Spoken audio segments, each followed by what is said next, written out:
And welcome to the Value Coffee Talk podcast. This podcast is a service of the Enterprise Value Collective, a community for business value-focused leaders and practitioners, and is sponsored by our value consultancy, Genius Drive. Our mission is to accelerate and optimize the value articulation in each of your customer engagements and throughout the customer lifecycle. And to help us do that even better is Nancy Maluso. She's currently a fractional CMO. Most recently, she was Chief Marketing and Strategy Officer at Edgio. Many of you have gotten to know Nancy over the years. I got to know her at Serious Decisions and when she was also at Forrester as a sales and marketing advisor to companies on growth and transformation. Nancy, welcome. Thank you so much, Tom and April. Appreciate it. So we are here today to talk about a topic that's very near and dear to our hearts. And I know it is to you, Nancy, as well. And that's storytelling. First question is really simple. Why is storytelling so effective as a marketing and a customer engagement tool? There's a couple reasons. The first is we buy from people we like. Mm-hmm. And we like somebody when we can relate to them. And stories are things we can relate to. So just at a very fundamental level, we like stories as humans because we tend to we relate to them, etc. But there's some science also behind why stories are effective. And part of it is because stories activate both sides of our brain. They allow us to digest and sort of understand facts because they place facts inside the frame of the story. Mm-hmm. So instead of a litany of stuff thrown at us, they're placed in a way that we can absorb them and anchor them in our brain. So our left brain gets really excited about that because the left side says, oh, it's a fact. I love facts. I understand this fact. I can digest this fact. Meanwhile, our right side of our brain is visualizing what's going on with the information. It's evoking a sort of a comfort and enable us to get outside of our very rigid internal fact structure mm-hmm. to think outside the box. So stories will let us to do both, to tap our left side with the facts and the things we want to know logically, as well as for us to relate to it and to be able to envision a different outcome. Very interesting, Nancy. So what do you think are some of the important elements that need to be included in putting together a great story? So it's a great question. So first of all, we have to know who is going to be listening to the story. Mm-hmm. We really have to understand our audience. And we may have to have the story be flexible enough that it can appeal to different audiences at different times with just a change of a few things, right? So in B2B land, when we're talking to a company about something we want to sell them, we may have a story, but we may have to alter the story if we're talking to the head of marketing versus the head of operations versus the security officer, et cetera, right?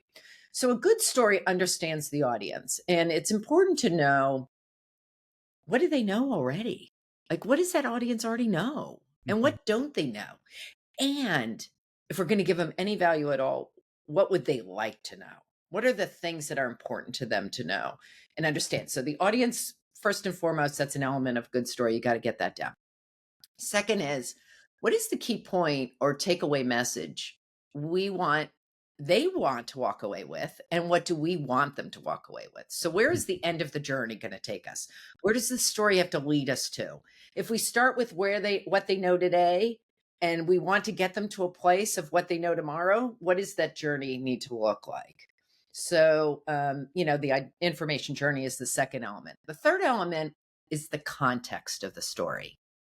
What is the, framework under which the story is going to be told? So in the business to business world, this is often an industry or a vertical trend or an issue that the marketplace is facing. For example, today, businesses have cut costs and streamlined operations, as the economy has forced a focus on profitability. And in fact, XYZ company recently reported that your industry has shrunk by X% since July of 2023. So I'm framing a context. We're talking about the economy. We're talking about consolidation, we're talking about budget. So this context of the story is really important. Mm-hmm. And people need to see themselves in the context of that story. And then finally, all good stories have a conflict and a resolution to the conflict. Now, we don't have to have the resolution in one sitting, right? We can weave the conflict out over, but we need to provide some kind of hope of resolution. Mm-hmm. And we've got to make sure that the issue is something that our audience identifies with. So if I'm talking about compression in the industry and I'm talking to a sales leader and I talk about how that's caused security officers to not have the resources they need, they're not going to care. They're not a security officer, right? So it's something like, if I was to continue the story, our customers are telling us that they're no longer effectively able to do XYZ because of the budget compression. In fact, some of our customers have considered abandoning their projects altogether, but we were able to help them. What kind of challenge, how has that affected you? Blah, blah. You can bring the individual into the story, right? And you want that audience to see themselves in the story and be able to, identify it and say, oh, I'm going to be on a journey. You're going to resolve my issue, right? Mm-hmm. So those are the key elements. Yeah. Nancy, as we kind of looked at storytelling, a couple of twists on what you indicated. Stories usually have a hero, and that relates to the audience that you mentioned. Speak about that a little bit. How important is the hero in the story, and who should that hero be? Ideally, the hero is the key person you're trying to communicate with. They want to see themselves as the hero of the story, right? Look, in B2B in particular, the person who makes the decision to buy something never gets the personal value out of it, typically. Mm-hmm. The value accrues to the company. Mm-hmm. The value is, the company gets the benefit. But all the risk goes to the decision maker. So you want that decision maker to feel a sense of personal value in the process. You want them to feel like they alone can help the company accomplish this because they alone are in a position to do so. Yeah. And so you need to do that, though, in my opinion, in a very subtle way. You don't want to say, you're the hero of this story. We're going to make you look great. I mean, you could, but it's more like you want to ease their pain. You want to show them a path of clarity to how they can resolve the pain at And minimum empower risk them. to themselves. Yeah.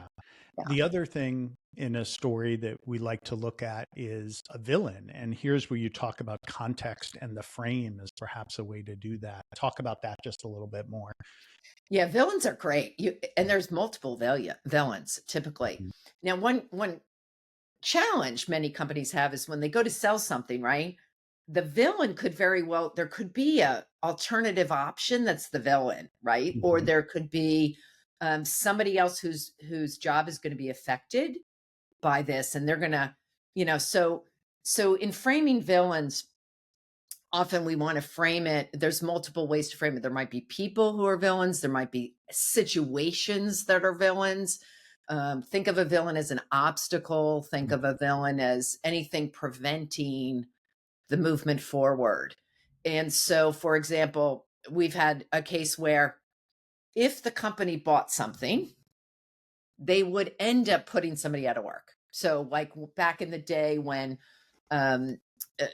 telephony went to IP telephony, the guys who actually cabled systems and the engineers who managed systems, or when things went from premise to cloud, it affected often the people who are making the decision. It's going to affect their team.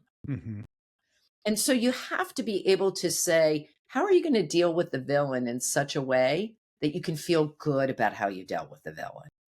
Right. So there's sometimes some important things to make the villain look, bring the villain into the solution of the story. Yeah. And a good thing to do with villains too, Nancy, can sometimes be to make sure they're external and not internal. That's a good point. Yeah. Like market or things that are kind of outside of their control, because too often if you make the villain internal, then it becomes like you're not making a decision, then they can maybe become the villain, or their friend, their associate, their peer can become the villain. That's a really good point. Let me add on that, because you just triggered something. when you frame the context of the story, being able to frame it on externalities, external factors, gives the person in the story the out, right? Often we can say, listen, every company, right now we're telling a story about how complicated the tech stack has become in the Mhm. streaming industry. Yeah. And, all the people in the audience are people who made the decision to build the tech stack. So you're basically saying, what a dumb idea, right? To build this complicated thing. So you can't say that. What you want to say is the way that the industry evolved, it was Mhm. very natural for people Yeah. to acquire their tech Mhm. stack in a certain way. And now we're stuck with this very awkward thing. And it's such a bummer because what started out so great is now causing us a problem. And so now we have to make a new decision. And that, blah, blah, blah. So that's a way the villain in this case is the complexity of the infrastructure. Mhm. We don't want the villain to be the person who made the decision that created the complexity. We want it to be the external market that forced that sort of thing to happen. Yeah, another part of the story that we find to be really important is the purpose. And a lot of times, the storyteller who's actually telling the story, aligning their individual passion or purpose with the overall purpose to be incredibly important part of it. What are your thoughts there? I think it's probably the most critical element of the story. And it gets to both authenticity and transparency.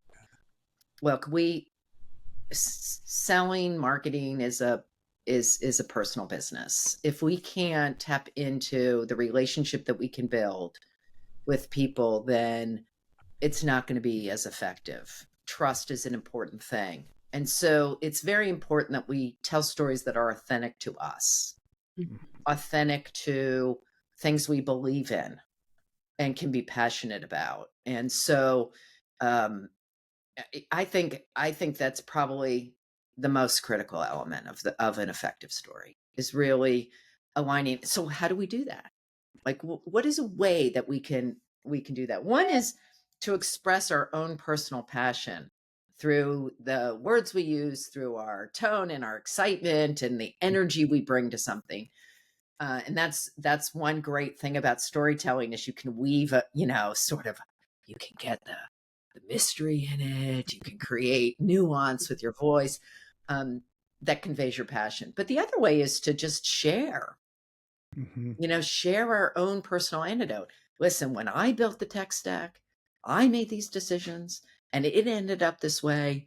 And, I had to do something. And so really, personally put ourselves into the story or we face the same villain. If that's not possible, then maybe it's, I just worked with a customer who went through this and Joe and I figured out it was so great because Joe was in the same spot, bringing another person into it and showing how much we valued being able to get to an outcome. Yeah, a lot of companies have taken on a position of like something like a chief evangelist. And I think a chief evangelist oftentimes comes in with a perspective, just like you told, where they've been in the shoes of the customer. They go out and speak with other customers, tell their story. And I think that's just a testament to how impactful what you're saying really is that, it's a job. It's someone it a lot of software companies to go out and tell that individual story to relate with potential prospects. Yeah, but I hope that when companies bring in a chief evangelist, they're having the chief evangelist help all members of the company become evangelists. Mm. I mean, really, at the end of the day, if we don't believe in what we're doing, if we don't feel passionate about it, look, I've never been involved in a life and death environment. I'm in tech, right? Like, but I love tech and what it can do for people. And I feel passionate about it. And I like solving problems. Mhm. So I can be passionate and evangelistic about it and not be, solving world hunger. My purpose can be, more basic than something as grandiose as that. You also mentioned in the storytelling this kind of journey that you want to take the prospect on. Um, there are different shapes that are taught. Kurt Vonnegut has some good ones that he talks about. Um, we tend to use a simpler one. Talk about the importance of shape in the story and how that story has to have flow, and that there are common patterns to these that you can kind of institutionalize Mhm. and follow. I mean, typically the arc of the story is you shape the context, you're sort of, Mhm. at a certain point, and you start building up the challenge, you bring in the villains, you create sort of suspense and issue, and then you have to relieve that, Mhm. right? You have to release the pressure and show a vision for an alternative outcome, and make sure that the resolution of the story feels comfortable and natural and doable Mhm. for the person involved. So you can't have your villain be so great that you can't solve it. You can't. So there's sort of an arc to the story that way. And there are different arcs that you can do, but that's the most common one. That's the easiest one to create and communicate. So, where do you think marketers often fall short in storytelling? They don't tell a story.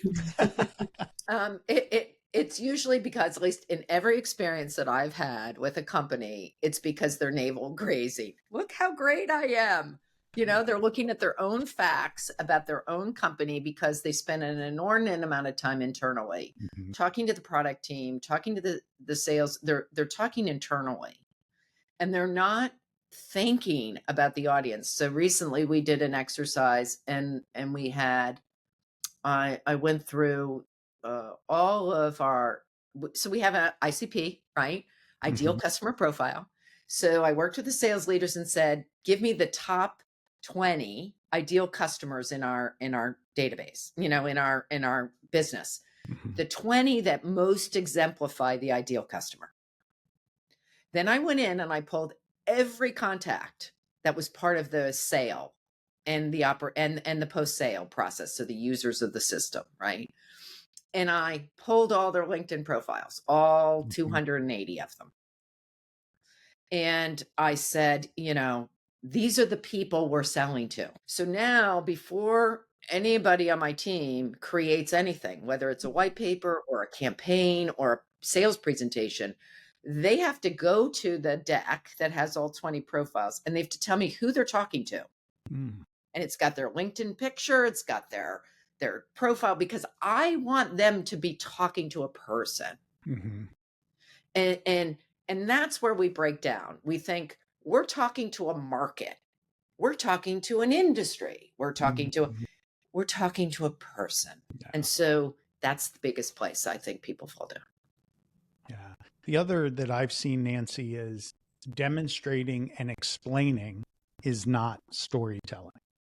And if you jump to the demo and explaining the solution, that short circuits that shape that we talked about, that freight tags triangle, that storyteller's arc. Talk about that as a challenge. Yeah, it's a great point. And I said earlier that you don't have to resolve the villain in the first conversation, right? Yeah. So if you think of what the way a buyer is in our initial conversations, they just want to know that you're like in the story with them, right? Like Mhm. that you understand it, you can frame the story, you've got experience with the story, you have experience with the villains, and that you're engendering um, confidence. Mhm. So that I know enough about the villain, and I know enough about how to thwart the villain in order to have a conversation. You should spend more time with me because I have something of value to offer. I've done this before, I've got experience, we can help you. That's all they need to know from that initial conversation. They don't need to know how you're going to solve it yet. They don't. Mhm. All they need to know is that I want to spend more time with you because you've taught me something. I have confidence you can help me. I have confidence you can teach me more. Mhm. So we tend to rush to try to get to the end when in reality, if the buyer's going to have 17, 27, 32 interactions before they purchase, there's no rush. We need to be part of all of those conversations. And so setting us up to have the next conversation is one of the most important parts of the story. Yeah. So let's take you through this part of the story. Now, the first part of the story is there's an issue that needs to be resolved. The next part of the story is there's multiple ways to resolve the issue, and that creates its own conflict. How do we go through that? Then maybe it's what are the difficulties in resolving the issue? And it might be things like, can I get up set up fast enough? What is the cost? There's all kinds of mini stories within the master story. Yeah. Bruce Springsteen, I went to the Rock and Roll Hall of Fame. This was years ago, and they were doing a retro on Bruce Springsteen and his career. And they had a video, a documentary they were playing about the making of an album. Now, this is back in the days when you actually created albums. And Bruce was talking to Clarence Clemens, and he says, now, Clarence, I need you to come in big with the horn here, like really big, but not so big, because remember, in the next song, the last song on the album, we're going to be really big. So I need you to be big, but not so big that you drowned out the last song, because the last song is like the conclusion of the album, right? So he was creating a story in his album, and the album had a story, and each song on the album had a story. And I think that's what marketers have to remember too, is that there's one master story, and then there's these little stories for every conversation we have. Yeah. Almost need to think of it like a Netflix miniseries in a way, right? Where you want to make sure that there's an arc in every one of the episodes. So, and a cliffhanger kind of at the end, right? That gets you to the next one, and that it's building up into that master overall story. And unfortunately, when we're sellers, we kind of think of it as, oh, we've got one shot. I've got this person on the call. And we've heard sellers tell us this. I've got the person. I've got to get through it all. I've got to explain it all to them right here, right now. That's it. And that's kind of the mentality. What and like we you said, have to there's a lot do more touches. in that one shot is create enough value for the person on the other end that they want to talk to us again. Yes. Absolutely. So how does this play out? So let's just say, throughout the customer life cycle, through prospecting, sales engagements, customer success, how do you see storytelling getting leveraged, especially in the context of value? Okay, so at the very beginning of the journey, value is information. Value is how we help the audience understand the problem, how we help the audience frame the problem in a way that allows them to digest the problem, so that we can educate them on all the nuances of the problem and potential pitfalls in resolving the problem. As we go along in the journey, we layer on not only additional information, but also actual action. Okay. So at first, it's just information, it's very cerebral. But at some point, our client, our prospect has to touch the information. They have to feel themselves in it. Now, you can do that through a project plan. You can do that through a demo. You can do that through, case studies where they see how things have been resolved, through diagrams, through ROI tools. There's lots of ways that we can help them experience the knowledge so that they can internalize it to another layer. And at some point, we have to bring in the ultimate user of the solution, right? So we sell typically to somebody who's not going to actually be operating or using. And at some point, you need to bring those people into the story because they're part of the value that gets created. And so each member of the buying group has to have their own story. I mentioned earlier that there's a marketer and a IT person and a security person. Well, typically they're involved in every sale, and maybe a purchasing agent. And each one has to have their own story, their own, we have to communicate with them each. And so we have to bring them into as part of the life cycle. We have to bring them in. Once we've sold something, we have to have a plan on how we're going to deliver value through implementation. And we're going to deliver value post-implementation. And we're going to deliver value, so every person in our company, in the vendor company, whoever's trying to sell something, has a contribution to make to the value that the buyer feels. And we have to make sure that every member of our company understands this part, their role in the story. Yeah. But that, Nancy, is a disconnect a lot of times. A lot of times marketing will have their story, and then sales maybe wasn't provided with everything they need. So they start making up their story and filling in the gaps. And then customer success is kind of handed this deal once it's done, and they're left to almost start over sometimes. So, how do we help to fix this kind of a story alignment challenge that so many companies are faced with, and particularly in ones you work with, I'm sure, in the growth sector? Yeah. My experience is that the number one predictor of success of any company is how aligned their growth engine is. So that's Mhm. sales, marketing, product, and customer success. And if those four organizations aren't aligned, the company's not going to grow Yeah. because, you know, just in general. So that's just work. Like, so every leader of those organizations have to spend, a minimum of 30% of their time on integration with their peers. Are we going after, is our go-to-market aligned? Are we going after Mhm. the same person? Are we going after the same industry? Are we clear on the value we're delivering to them at what stage? All that sort of fundamental stuff has to be in place. As it relates to storytelling, we have to understand the story of our company. And I don't mean the founding and all that Mhm. stuff. I mean the story in terms of the value we provide at each step of the journey. Mhm. And so marketers should be building the story based on the entire customer journey, Mhm. not just the beginning of the customer Mhm. journey. And look, it's really clear. In the past, there was a baton, a relay race that happened, marketing at the front end, then it turned over to sales. But with software as a service, or anything as a service, it changed the nature of our relationship. We're not doing a transaction. We're creating a partnership if we're going to be successful. And Mhm. so it's important that marketing looks at the entire story, designs the whole story, and then educates everyone in the firm on that story. And that we are consistent in our messaging across our digital and our human interactions. Mhm. It's hard. Like, that's why I'm in business. Like, if it was easy, they wouldn't need people like us, right? It's True. not, it's so hard.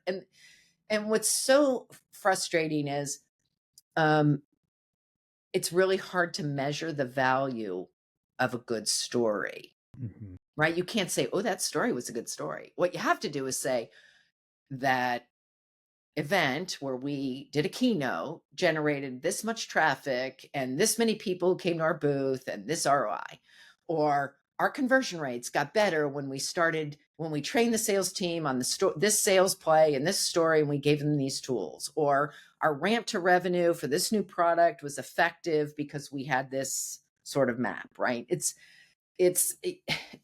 you know the way we communicate our effectiveness is disconnected in some way from the actual creation of the story. The story is the vehicle that allows us to be effective. So much gold in what you just shared, Nancy, around consistency and alignment across teams, a holistic approach to the story, and then continuing to, measure, if as much as possible, the impact and outcomes. What is the one piece of advice you'd like to leave the Enterprise Value Collective with today? In every interaction you have, whether it's a personal human interaction or a digital one, are you giving value to the person on the other side? At the end of the day, if you're not doing that, it's not going to be a relationship. And Absolutely love that. value is created in the minds of the other person, not in Yeah. your mind.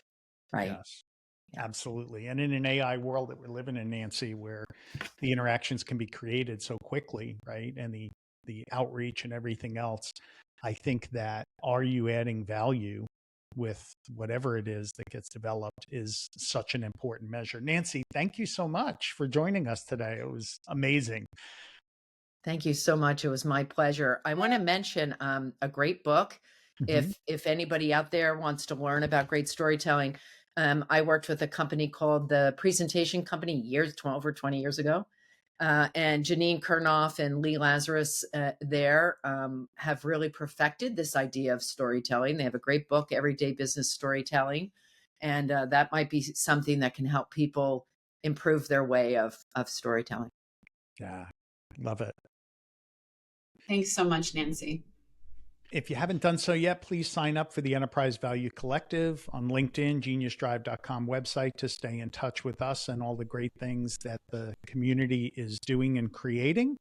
If you like the episode, hit the like button, subscribe to stay up to date on the latest episodes. And until next time, our Enterprise Value Collective, keep sharing and growing together.